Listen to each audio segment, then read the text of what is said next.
Айтпай да койсом болот эле, айтканга аргасыз болуп атам. Балким бул бүтүрүүчүлөрдүн жеке ойлору болсо керек, бирок руководствого бир кичине бир ремарка, замечание айтып коеюн. Кайсы мамлекетте жашап атабыз? Кыргызстан деген мамлекетте. Кайсы тили бар? Конституцияда жазылган. Кыргыз тили бар. Ошол жерде дагы бир тил айтылат. Бул официалдуу орус тили. Анан мына жердеги ленталарга английский жазып алып, биз Нью-Йоркта жашап атабыз. Мына маселе кичине мени катуу ойлондуруп койду. Ошого маанини берип силер Кыргызстан деп жашашыңар керек. Кыргыз мамлекети үчүн деп жашашыңар керек.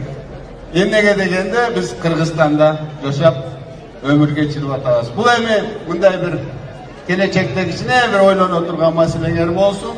Буга көңүл бурбаңыздар. Өзгөн шаарынын мэри Дамир Моңолдоров номер 1 Салижан Шарипов атындагы орто мектептин бүтүрүүчүлөрүн англис тилинде жазылган тасма үчүн сынга алган. Айтпай деле койсом болмок, айтканга аргасыз болуп жатам. Балким бул бүтүрүүчүлөрдүн жеке ойлору болсо керек. Мен өз оюмду айтып коеюн. Кайсыл мамлекетте жашап жатабыз? Кыргызстан деген мамлекетте. Кайсыл тили бар? Кыргыз тили бар. Ошол жерде дагы бир тил, орус тили. Ал дагы тасмаңарга англис тилди жазып алып, Нью-Йоркто жашап жатабызбы? Бул маселе мени ойлондуруп койду. Кыргызстан деп жашашыңар керек деген Моңолдоров.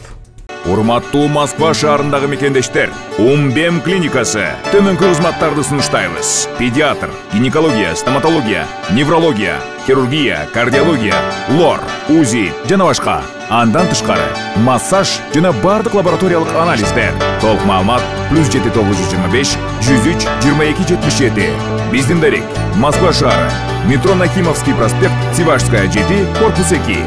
Сиздин ден соолугуңуз биздин камкордук. Айтпай да койсом болот эле, айтканга аргасыз болуп атам. Балким бул бүтүрүүчүлөрдүн жеке ойлору болсо керек, бирок руководствого бир кичине бир ремарка, замечание айтып коеюн. Кайсы мамлекетте жашап атабыз? Кыргызстан деген мамлекетте. Кайсы тили бар? Конституцияда жазылган. Кыргыз тили бар. Ошол жерде дагы бир тил айтылат. Бул официалдуу орус тили.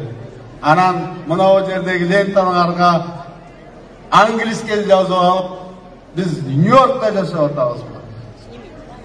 Мына маселе кичине мени катуу ойлондуруп койду. Ошого маанини берип силер Кыргызстан деп жашашыңар керек. Кыргыз мамлекети үчүн деп жашашыңар керек. Эмнеге дегенде биз Кыргызстанда жашап өмүр кечирип атабыз. Бул эми мындай бир келечекте кичине бир ойлоно турган маселеңер болсун. Буга көңүл бурбаңыздар.